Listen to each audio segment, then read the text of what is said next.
Hi, all. Welcome back to Watch Jelly. Happy 2024. So my name is Elvin.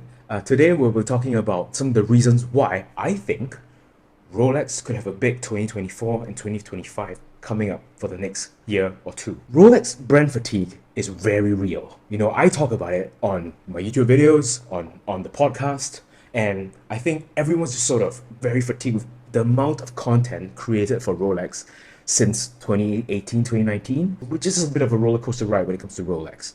And that has caused a bit of fatigue from that standpoint.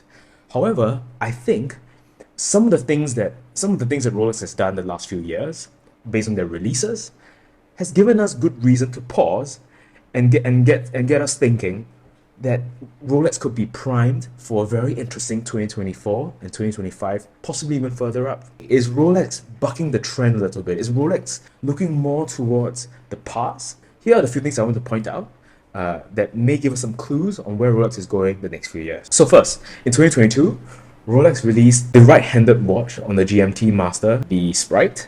So the Sprite is a first for Rolex, I think, for a right-hand watch. For the first time in probably a long time or ever in its history, Rolex released a right-handed watch and a green and black two-tone bezel for the GMT Master.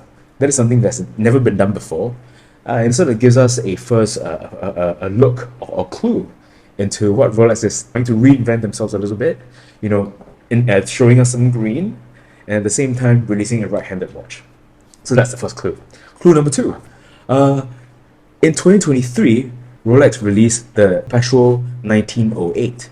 So the 1908 is sort of a classic design watch. It's just no nonsense, time-only watch with a petite seconds on the 6 o'clock subdial. Essentially also discontinued the Cellini series, which sort of marks a sort of a new foray into sort of classic watchmaking. So where could we go from here? With potentially they could be releasing 1908 series instead of just a time and seconds only watch. Perhaps looking at moon phase, perhaps looking at annual calendars, perhaps triple calendars before that.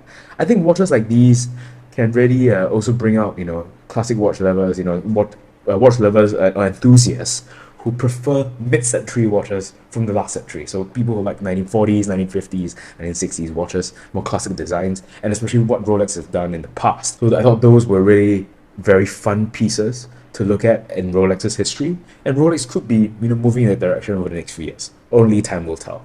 Clue number three I thought was a no-brainer. So they released the 100th anniversary Le Mans Daytona. That Daytona was especially fun for me in telling all of us that Rolex is sort of looking back into their history, into their heritage a bit more than usual, because this Daytona is the first Daytona in a long, long time that has made me really want to get a black on black Daytona. What do I mean black on black? It's black bezel, black dial, white subdials. The key thing about this Le Mans Daytona, apart from the obvious 100 number on the bezel that's been labeled in red, the key thing for this watch is the subdials in the watch. The subdials are sort of a look back into their design DNA of the Paul Newman exotic dials. Those I found were particularly nice to have a good refresh like the last 10 years over watch options, and then bringing that back into sort of the design ethos of a modern Daytona, but with a hint of the past.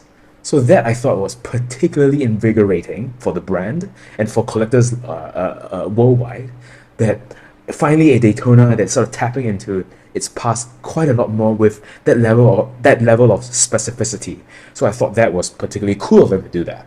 And I think in this case, really harks back to the big red black on black Daytona we saw in the 60s. So this was particularly fun. I thought a fun release. And sort of gave me tugs on my heartstrings a bit, when I saw that watch. And this is one Rolex that one Daytona, modern Daytona, that I really, really, really want. I think it ranks basically equally as attractive as the Eastern Arabic numerals Platinum Daytona. I think this ranks as high as that because of how much it tugs at the heartstrings of a collector like myself. So I think these three releases in the past 2 years, gives us a good sense that Rolex is really starting to tap into its past Maybe this is just baby steps, but I think certainly Rolex is moving towards that direction the last 2 years. And hopefully this year, they give us another 1 or 2 releases that confirms that they are indeed moving in this direction. And if they really are moving in this direction, this is a win for all collectors alike, you and myself. And it brings back sort of a hype. Although I don't like the word hype, I think it brings back a hype that is more reminiscent of the past, and it would unite, vintage watch lovers and modern watch lovers alike. What do you think? Do you think Rolex will move towards capturing more of the past DNA that they had the next few years? I think that will be key. So let me know in the comments if you agree. What do you think Rolex can come up with this year in 2024 and next year in 2025 to really target our heartstrings and keep the brand exciting for the next few years? Let me know in the comments below. If you're new to us, don't forget to like, share, and subscribe. We are Watch Jelly. My name is Alvin, and let us know what type of content you'd like to see from us in the next few months ahead. In the meantime, my name is Alvin. I'm signing out. Bye bye. Take care, guys.